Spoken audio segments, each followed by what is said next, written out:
The special program for version 1.2 of Honkai Star Rail has been released. I totally didn't forget this was a thing. I kind of feel like we just had a special program for Honkai, but in any case, here we go. Okay, let's fast forward through a loading screen. They didn't do that last time. I wonder why they did it this time. This is very odd. This is a very odd choice. Oh, here we go. Why not just start the stream on time? I always knew you were a dark horse, Mr. Yang. Well, speak for yourself. Albert, if I had met you a few years ago, my creative career would have taken a more interesting turn. I heard you had something new in the works. What's it about? Let me guess. The Adventures of the Nameless. Well, it's early concept at the moment. The Express crew has given me a lot of food for thought. But still, when it comes to key plot points, I'm in need of some inspiration. Ooh, inspiration. How about, How about this? We give you some ideas. After all, when it comes to scripts, we're seasoned professionals. I really like the way that the steam is coming off the teacup. Wow, the teacups in the teapot. It looks very cool. Security! Security! Security! The rules of this game are like reality. We all think we have infinite possibilities, but when you really analyze it, every question and answer is constrained by previous choices. Relax.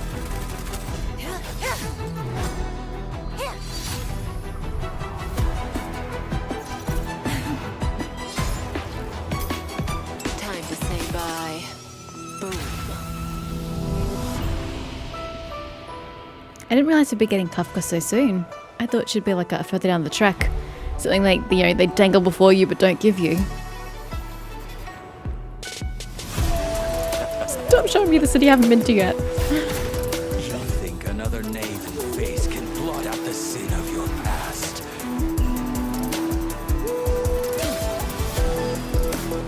Fail. Defend you. Release your full potential. The power you carry is the key to opening a way through to the Ambrosial Arbor. Has coming here triggered your memory. Rosia Arbor? What happens next is in your hands. You, and you. All three of you are staying right here. The karma of past lives changed the world of the present. I wish for you to despair, suffer, crumble, turn on one another, and destroy that which you love with your own hands. I mean, I don't know half the people in this video, so it's a bit hard to be engaged. Code Redemption. But it certainly seems dramatic regardless. Good afternoon. Whether or not your world has a day-night cycle. Ooh, who's that Good chick? morning, good afternoon, and good evening. I'm your buddy Albert, and welcome to the version 1.2. I want to know what this white thing is down the bottom. Even Immortality When the bar goes away. Special program. Today, we have What is 3 that? special guests in the hot seats. Introducing. Hey guys, I'm Cheryl Texera, and I voice Kafka. Hey there, I'm Damon Mills, and I voice Blade. Hi, Blade. folks. My name is Corey Landis, and I voice Welt. Guys, Okay. it's great to have you Blade. with us. Man, that trailer was a roller coaster. Corey, your thoughts? Whoa, me already? Okay. It looked like various factions were getting ready for battle. I think we're one move away from a serious showdown here. Agreed. Factions? There are factions in the next planet? Okay. It was cool to see some new environments and enemies, too. I better get my team in order. You're gonna need to, my friend. In version 1.2, the Xianzhou Lao Fu will face a setback that threatens the fate of the whole alliance. The Trailblazer will need to pass through various delves and arrive at the location of the sealed Ambrosial Arbor, where a decisive battle with the one responsible for the Stellaron disaster awaits. Not to Well, okay. So this is a new main mission, which I dare say is going to have to be done after the planet main mission. It doesn't specify here, but just I'm assuming that's usually how the Archon quests work in Genshin. So, falling behind. To mention, Don Hung finally gets reunited with the Astral Express crew. What? Spoilers, bro. Don Hung's journey has been longer than most could imagine. Care to elaborate, Damon? I didn't say anything. Ah, come on, guys. You're trying to get me fired here. Editors, cut that bit out. What was I gonna say? Oh, right. The story left off on a bit of a cliffhanger last time. It sure did. I mean, why did Jing Yuan deploy those forces? Who is he trying to catch? And what about the Stellaron hunters? Where did they go after escaping? Well, who says they went anywhere? Cut that out, too. I'm sure all these questions will be answered in the upcoming story. Now, aside from Trailblaze mission updates, version 1.2 will see new characters coming to the warp. First on the scene, Blade.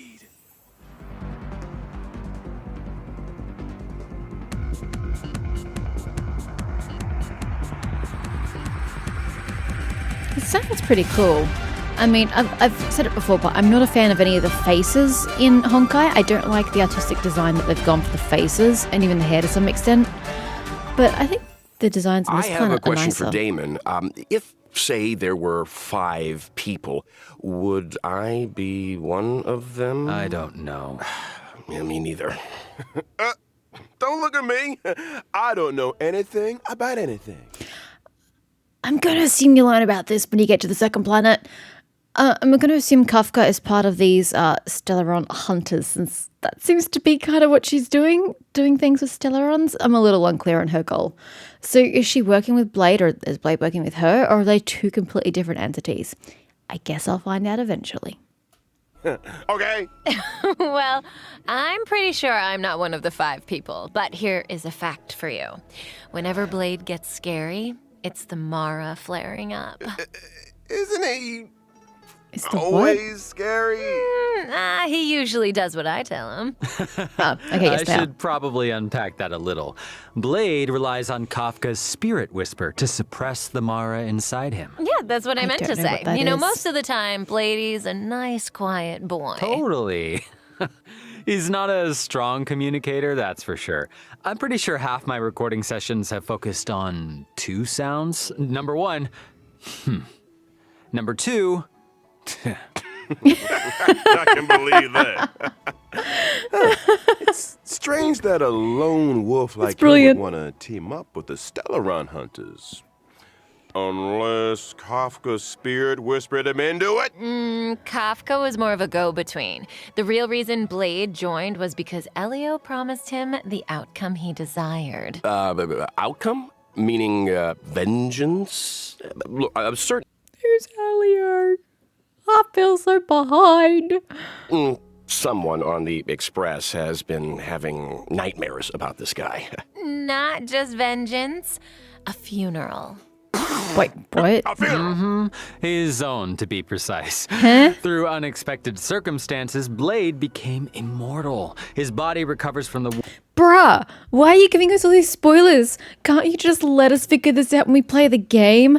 I feel like you're giving us way too much here. worst of sicknesses and the gravest of injuries, even from death itself. This feels Those really bandages aren't for inappropriate. show. For Blade, immortality isn't a blessing. It's a curse that follows him wherever he goes. It's a bit cliche, but Yikes. sure. And I thought I had problems, huh? Well, let's leave something to the imagination here. I'm sure you. our Trailblazers will find out more about Blade's backstory as things unfold. For now, let's take a look at what he's capable of on the battlefield. Okay. Blade is a win-type character, course he following the is. path of destruction. By consuming his own HP, he's able to deal greater damage to Who's he? enemies. Hu Tao? And I guess that's the risk you take when you're immortal. Huh? Blade's skill consumes a set amount of his own HP and initiates Hellscape. While Hellscape is active, Blade deals greater damage, and his basic attack is enhanced from Shard Sword to Forest of Swords. I would assume that Locha's healing would not trigger off that. Because I'm pretty sure the specifics of his abilities say that an ally has to be attacked for his automatic passive to go off, right? I can't remember the wording. I swear it was about enemy attacking an ally. Therefore, it would not trigger when Blade injures himself. I've got to look into Locha. While Shard Sword is a single target attack, Forest of Swords deals damage to multiple enemies. That's I got a nice. question. Can Blade still use his skill if his HP isn't enough to cover the set amount? In that situation, when Blade uses his skill, his Kills himself? HP decreases to 1. Ooh, that sounds a little dicey. A bit. Well, there's a silver lining. When Blade's HP decreases, his talent is triggered, granting him a charge. When charges are fully stacked, Blade unleashes a follow-up attack on all enemies and recovers a set amount of HP. When Blade unleashes his ultimate, his HP is set to 50% of his max HP, and he deals massive damage to a single target and adjacent enemies. HP for damage, huh? Interesting. No wonder he's so indifferent to being healed. So he heals himself to an extent. It kind of sounds like you'd still want a healer in your party for the longer battles, but I think you would need a healer. And the more HP Blade loses, 'Cause he can only heal the more 50%. damage his ultimate deals. He Yeah, it can't does. heal any higher. Blade's technique, Karma Wind, also consumes his HP and deals wind damage to all enemies after entering battle. When it comes to taking damage, Blade should be more afraid of himself than his enemies. This hurts me more than it hurts you. Ooh. New ultimate line, anyone? We can't let Blade steal the show. It's time to talk about another Stellaron hunter. His partner in crime, Kafka. I still like her hair. It's adorable.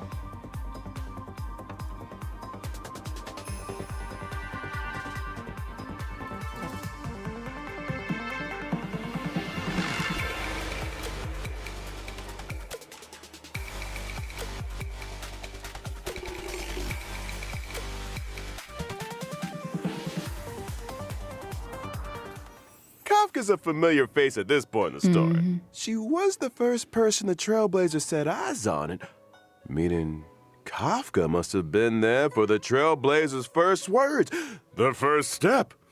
No wonder so many players are calling her.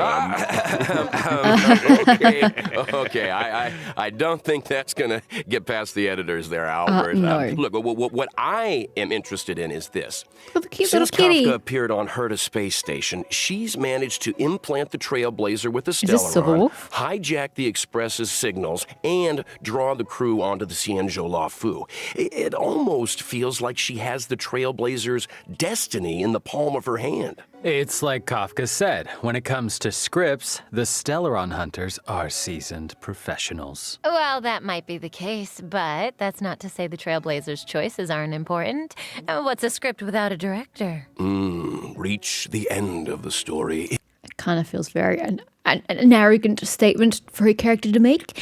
But I'm very intrigued as to what Kafka's plan is. I haven't played the second planet, so I don't know if we get additional information. But I, as a player, still have no idea why she put a Stellaron into a person's body, and she apparently knew this person before, and the person doesn't have their memories anymore. Just, there are so many questions. In your own way. I've got another question. Why did Kafka join the Stellaron Hunters? Oh, so Kafka was born on Terriez. Hello? Will you stop giving character backstory? That's the kind of thing you want to unveil in the game. 5, a planet that knows no fear. And literally, Kafka is unable to feel the emotion of fear, and therefore cannot comprehend the value of life. When Elio promised to bring about a change for her, she signed up without a second thought. Now, But if she can't feel fear and doesn't know of its loss, why would she want to feel it? Wouldn't you be selfishly thankful that you couldn't feel fear? someone who can't feel fear, she's pretty great at making others feel it. This scares you more than it scares me. You want me to use my spirit whisper on him, Albert? Yes. No.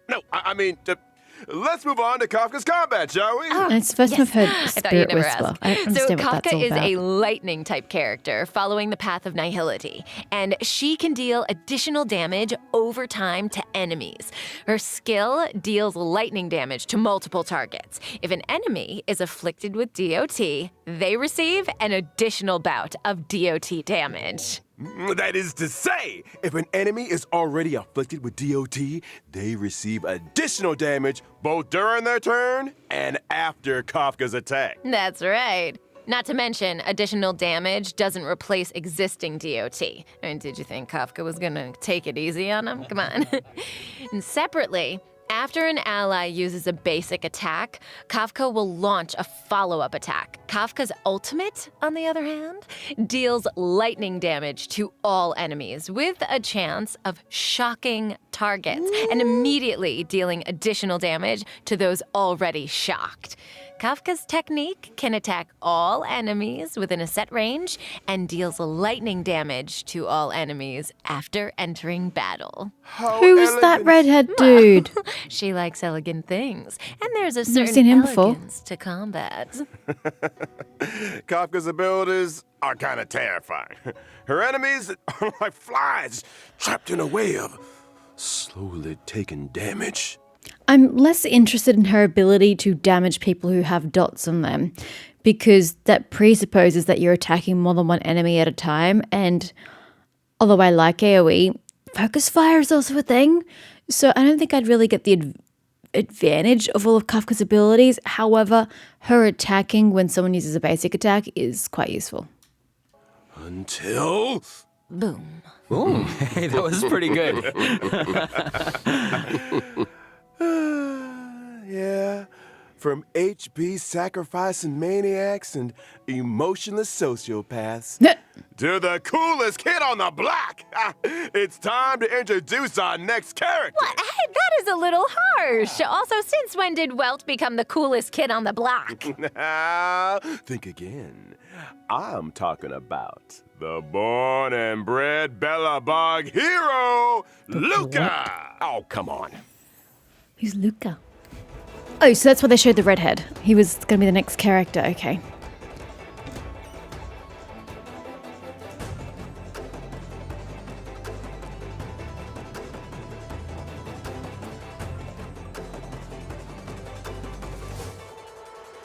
He doesn't look very muscular So for someone that's who the just guy on the light cone. pumped weights. Why would you even pump weight with your right hand? Did he pump weight with his right hand? Did he use the dumbbells with his right hand? Back it up. Oh, he did, but it was a smaller one. What's the point? For the body, the muscles in the body and the torso to even out? Because the arm certainly doesn't need the practice. Lol. But for all that looks like an impressive weight on his left arm, he has almost no muscle tone. Or what muscle tone he has is covered underneath whatever this is.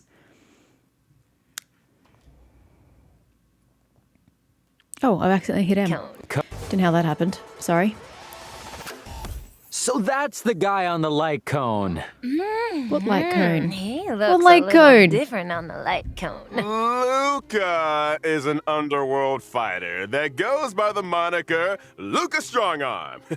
He's a member of Wildfire and apprentice to Oleg. Wait, doesn't the underworld have a fight club? Yeah, he's clearly standing in it. My question is, if he's such a big pivotal point or fighter for Wildfire, we should have met him during our travels in the underworld, it seems a bit awkward that we didn't even meet one of their best fighters while we were supporting their efforts. Awkward. And he would have appeared in the fight against Svarog. But he didn't, or fight against the ones who aren't the miners. I don't remember their name. I guess that must be where Luka spends his time. Oh, you better believe it. In fact, he's the Fight Club champion. And not only that, he's also a reliable operations consultant for the moles. So he's with the moles, huh? Does Luka know he's a member? Probably. The kids of the underworld look up to Luka in a big way. And the reason he fights is to set a good example of dedication and discipline. Is it because he's a big child himself? Oh, that's concerning. And speaking of fighting, let's take a look at him in action. Luka is a physical type character following the path of nihility. He's physical, yet it looks like he's got a fire right here. Okay. After multiple attacks, he's able to launch an enhanced basic attack. His skill deals physical damage to a single target and has a chance of inflicting bleed. During battle, Luka can obtain fighting will through a variety of attacks. When fighting will reaches a certain number of stacks, Luka's basic attack is enhanced. His enhanced basic attack deals 4 hits of damage, with the final hit dealing additional damage to enemies currently inflicted with bleed. Kids today, no respect. When Luka unleashes his ultimate, in addition to dealing damage, he also obtains fighting will, and there's a chance of increasing the target's damage received for a set number of turns. Woo! And when your opponent's fist is the same size as your head, it's time to throw in the towel. Yeah, well, it's the power of those punches that scares me. I mean, I'm sure having a robotic arm is also a big help, but... Lol. I don't think I have any interest in this character. Nah, he doesn't appeal. I think Luka's strength lies in his love of the sport. Oh, and I almost forgot. When using his technique during exploration, Luka obtains fighting will after entering battle. Jeez! Does this guy ever take a break? Well, it was great to start off the program with a character deep dive. Next up, it looks like we've got 2 brand new 5-star light cones coming to the warp in version 1.2. Let's start with a Path of Destruction light cone, the unreachable side. Oh, okay. Question. The Paradise Blade mentions in his ultimate line, is that where he's standing right there?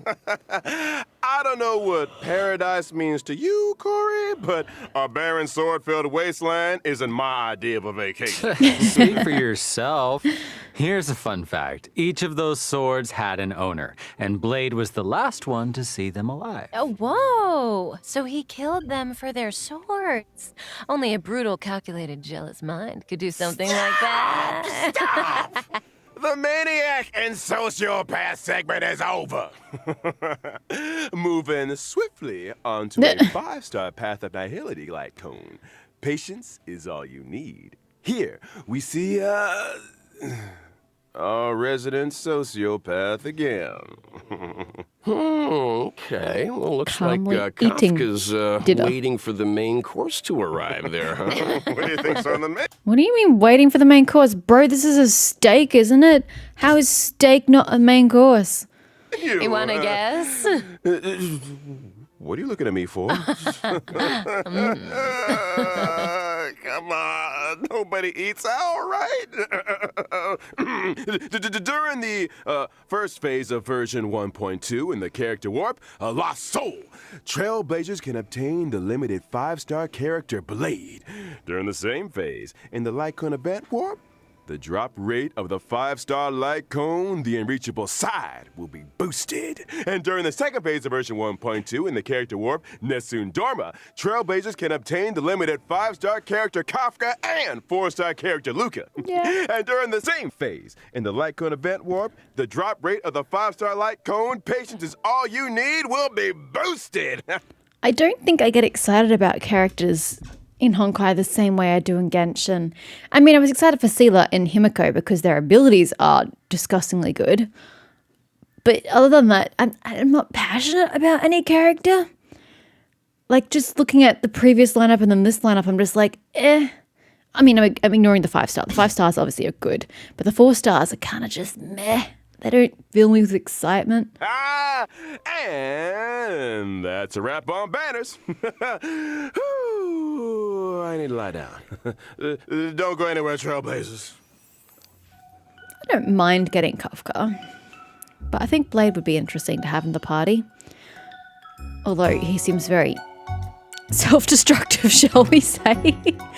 I think he'd benefit from being with Lorcha in the party, but 1.2 will need to pass through various delves. No surprise then, that 1.2 would unlock 2 new areas, the Alchemy Commission and Scale Gorge Waterscape. Now, the Alchemy Commission, is that where the Xianzhou makes its medicines, or...? Ooh, you got it! The Alchemy Commission is one of the 6 commissions of the La Fu. And, for no prize whatsoever, can anyone name all 6? Oh, yeah, let's see. The Alchemy Commission, the Divination Commission. The Skyfaring Commission, the Artisanship Commission, the Cloud Knights. Oh, shoot, what was that other one? Drum roll, please. The Realm Keeping Commission. Oh, that's right, that's right. The Alchemy Commission used to focus their efforts on the way of immortality, but these days, it's all about medical research and treating diseases. Now, the Trailblazer came face to face with some Alchemy Commission folks in Exalting Sanctum, but things seemed a little off. I don't want to create more work for the editors, but I have a theory that the reason why that... Adjacent to the Alchemy Commission lies Scale Gorge Waterscape, the realm of the videographer. He's just ignoring us now. We've got a lot to get through. Where was I? Oh, along with the Alchemy Commission and Scale Gorge Waterscape, come new puzzles. Seems like Trailblazers will face a lot of new challenges on the road to the Ambrosial Arbor. I can't wait. Oh, Albert, are you making Corey read off the teleprompter? Puzzles aren't the only new challenges Trailblazers will be facing in these areas. There are monsters afoot. First up, a creature of indomitable size and destructive power, the Malefic Ape. And next on the list, an entity rid of the burden of humanity that has remodeled itself in the way of immortality, the Ascended. And finally, Yen Ching? Why would the General's aides attack a Cloud Knight Lieutenant? all will be revealed in the version 1.2 story. I think we skipped an enemy, Albert. You mentioned a boss lurking on the Xianzhou La Fu. Did he? Care for a sneak peek? Oh, how could I forget? Other than her? Oh, it is her. She's pretty. She's pretty big. We just attack her breasts, okay? Why not? Why is she big, though? That's just awkward. But just flexy. Okay, she has multiple stages. Showing some Minglong energy there. It's Vantilia the Undying, wielder of the power of both the destruction and the abundance. In her first phase, she summons abundance lotuses which restore her HP and reduce the player team's skill points. Weakening her enemies and strengthening herself in one fell swoop? Yikes. That's why choosing the right moment to destroy those abundance lotuses is so important. Eliminating an abundance lotus recovers 3 skill points. Well, you know, when you borrow something, you gotta give it back. Now, in her second phase, Vantilia uses her destruction power to summon destruction lotuses. These lotuses reduce ally max HP and when in bloom, deal damage to a single target. So, should we just wait for them to stop blooming before we take them out? No, I doubt the power of the destruction is as simple as that. Oh, you're not wrong, Cheryl. When the lotuses aren't in bloom, their toughness doesn't receive damage. As such, Trailblazers should seize the moment when the flowers are open to break their weakness. Good And Lord. finally, in the third phase, Vantilia goes golden. What terrible trick does she have up her sleeve? I'm afraid Trailblazers are gonna have to wait to find out. I'm curious, where did Fantilia even come from? How come she can use the powers of the abundance and the destruction? That is a very good question. Again, but I mean, I got a Stellar inside me, so that's my excuse. And I can't even use them at the same time like she can. What's her excuse? all will be revealed in the version 1.2 story. But I haven't Anyone got here that. getting deja vu? Hey, I can't go spilling all the beans. When the main story combat draws to a close, Fantilia the Undying will join the Echo of War and drop the advanced trace materials required for Blade, Kafka, and Luka. Regret of Infinite Okama. And a quick reminder, Trailblazers, Echo of War has a limited number of weekly rewards, so don't forget to plan ahead. Also, in version 1.2, Stagnant Shadow, Shape of Celestial, is arriving, which drops the brand new character Ascension material, Ascendant Debris. This is also the Ascension material required for Blade. Well, if I'm not mistaken, it's time to talk about version 1.2 events. Ooh, I've been waiting for this segment. Yeah. Let's start with Tales of the Fantastic. Because if these are on the next planet, which it says it literally is right there, I can't do them. I'm not there.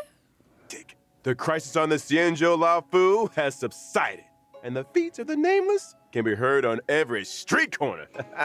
Starskiff Haven storyteller, Mr. Cien, is interested in the Astral Express's tale, eager to work his storytelling magic. Yeah, this is bad. The crisis on the Luofu has subsided, and the stories of the feats of the Nameless can be heard on every street corner of the Luofu. A storyteller, Mr. Xian of the Starskiff Haven, seems to be interested in your adventure. Your adventure after the events of the Luofu. So I don't think I can do this until I finish the main story. But how am I physically able to finish the main story before the event ends? That seems a little impossible. I might have to miss another event. Oh, yeah, the storyteller. I'm familiar with him. I wonder what he'll do with the Trailblazers story. His artistic license and collage editing bring all kinds of tales to life. Well, that's Mr. Cien, all right. To spruce up the tale, he's given us a set of protagonist models. Protagonist models? What's that? I hear it's kind of a magical object invented by one of the scriptwriters at the Immersion Club. It industrializes the scriptwriting process. As long as you follow its guidance, you'll be able to captivate an audience with your storytelling. To unleash the full potential of the protagonist models, Did you just see that? audience with your They storytelling. censored. Is this a spoiler for the main story? To unleash the full Interesting. potential of the protagonist models, the Trailblazer must accompany Mr. Cien There it is again. to the past and Oh, unless it's the Trailblazers. It's probably the Trailblazers' name. Never mind. visit historical battle locations. But then wouldn't you just have named the character Trailblazer and then been able to reveal that? Now, the name might be a little dull, but don't underestimate the protagonist Jesus. models. Different combinations have different effects. Once the protagonist models have been properly refined, Legend of the Trailblazer can be a runaway hit. Oh, this sounds like a fun event. Well, there's more where that came from.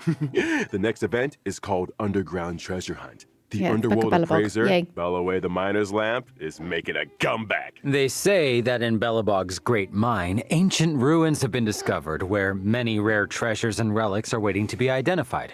However, according to the senior treasure hunter Axe, there exists a space beneath the ruins where relics of even greater value may be found.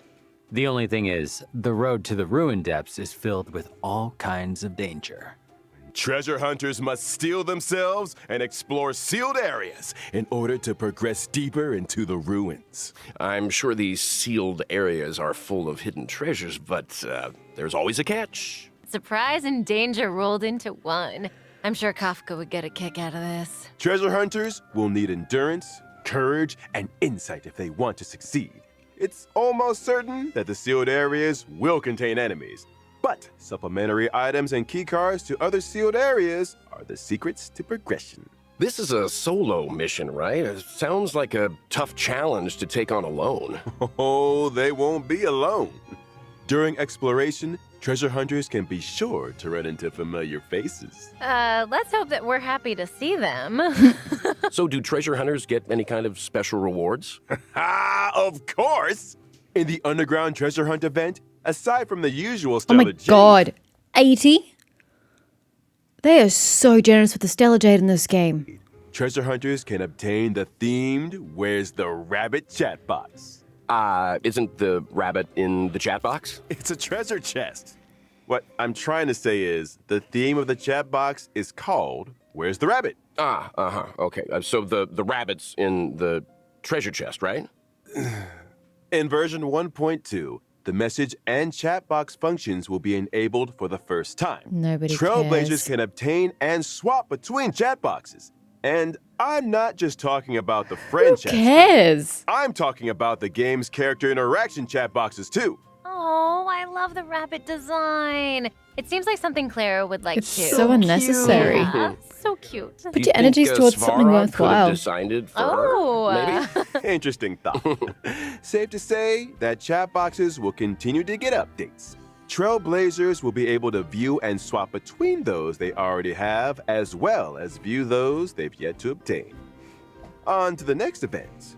Where are you, Mystery Trotter? This really is the version of missing creatures, isn't it? The good news is, all of them can be found. This is back in Bellabog as Regan of well. Bellabog has come across a new scientific research gadget.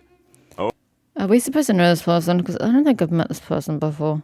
It looks like you're in the Goethe Hotel. Homemade sensor number 223.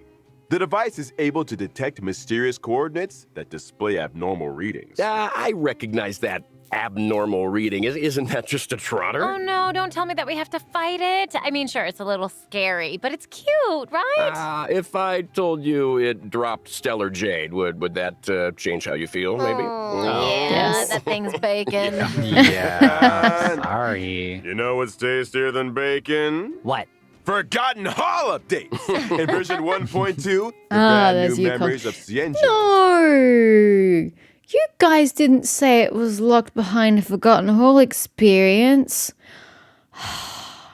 That's just mean. The Voyage of Novice's Trigger will be arriving. Yeah, now we're talking. That's not all. After clearing the Forgotten Hall Memories of Xianzhou Stage 1, Trailblazers can obtain the 4-star character Yukong.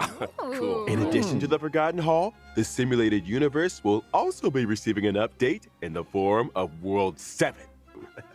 And the brand new planar ornaments, Brutalent Arena and Broken Keel, will be added to the World 7 immersion device. Is rutilant a real word? I've never heard of it before. And the ride doesn't stop there either. In version 1.2's Planar Fisher event, Trailblazers that successfully challenge the simulated universe can obtain a set amount of double planar ornament rewards. Meanwhile, in the Alchemy Commission's Cavern of Corrosion, Trailblazers can obtain the brand new Cavern Relics, Longibus Disciple, The left and one's Messenger pretty. Traversing Hackerspace. Nice. And finally, in 1.2's Realm of the Strange event, players that successfully challenge the Cavern of Corrosion can obtain a set amount of double Cavern Relic rewards. I don't know what that is. And I think we're gonna pass out for a while. Yeah. Over to you guys. No problem. We got you, buddy. We got you. In version 1.2, the 2 companion missions, Letter from a Strange Woman and For I Have Touched the Sky, will be arriving. I'm super In a behind letter on from a those. strange woman, the Trailblazer will receive a request from Kafka. As for how the Trailblazer should respond, I only have one thing to say. When you have a chance to make a choice, make one that you know you won't regret. All will be revealed in version 1.2. Sorry. Isn't he supposed to be passed out? I think someone's playing sound bites. I should say a little something about the other companion mission. In For I Have Touched the Sky, an accident has occurred in Stargazer Navalia. When the Trailblazer investigates, they find a girl in trouble. Who could she be? And what secrets could Yukong be hiding? Thanks for watching Keeping Up with Star Rail. Hey, sound guy, a little early on that one. Before we bring things back to a close here, let's talk about the ever-popular reward events. Version 1.2 will see the return of the Gift of Odyssey I only check-in just event. finished mine. During the Oh my event, God. as long as Trailblazers log in for 7 days, doesn't have to be consecutive. They can acquire 10 Star Rail special passes. Yes, I love a chicken event. Yes, let's do it. That's exciting. Can somebody get Corey some water, please? Sounds like I need to get to the next planet. I'll say it again. Time flies when you're having fun. Another special program has come to an end. We talked about a lot of 1.2 features. You guys, got any favorites? Gotta be that boss fight for me. When the crew fought the Doomsday Beast and Cocolia, Welt was watching from the sidelines. This will be the first time we see him on the battlefield. Ooh. So watch your back, Fantilia. I'm excited to see more of Blade. Heck, I recorded enough fighting efforts to lay down an album. We better get some fight scenes, come on. Not to mention, it seems like him and Dan Hung are finally about to meet. Something tells me they're not gonna settle things over a cup of tea. Uh-oh. As for me, it is all about Kafka. Although I am curious about the Tales of the Fantastic event, because this sounds like Trailblazers have plenty of room to get creative. Seems like we're all a little biased here. but Totally. one thing is for sure, 1.2 is a version to look forward to. Albert here has done a good job keeping us in check today, you know, and there's still a lot of mystery out there for you Trailblazers to delve into. You guys were a handful, all right. But hey, we made it out alive. That's it for Honkai Star Rail version 1.2 special program, folks. Thanks again to all you Trailblazers for tuning in. And see you for the next one. Bye, So long. guys. Bye-bye. Cheerio. Oh, they're not even showing us anything? No, they are. What? The Interastral Peace Corporation has just declared the latest galactic bounty hunt, calling for the capture of the Stellaron hunters. According to reliable Why are they using real people for this? That's just dumb. sources, Kafka and Blade are expected to appear at the upcoming Cosmic Refreshment Supplies event, which poses a high risk of destruction. We urge the public to remain vigilant. We will announce the whereabouts of the outlaws in due time and are asking for your assistance in bringing them to justice. Huh? I don't know. That seemed kind of dumb. I don't know about that. I don't know why. Unless this is an in-person event, which would be hella weird. I don't understand why they just brought real people into the end of it. That kind of just destroys the game immersion right there.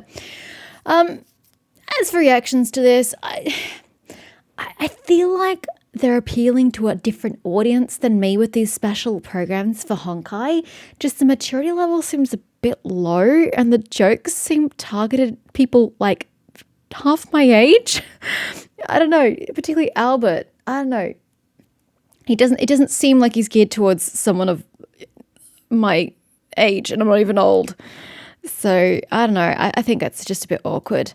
I'm interested to find out more about Blade as a character, because he seems interesting. I'm not really looking forward to the battle with her. It just looks like it's going to take a very long time, but at the same time, I'm interested about how Welt gets involved. Since, as you said, Welt was standing by doing nothing, essentially, as we were doing Belobog and the Stellaron mission there.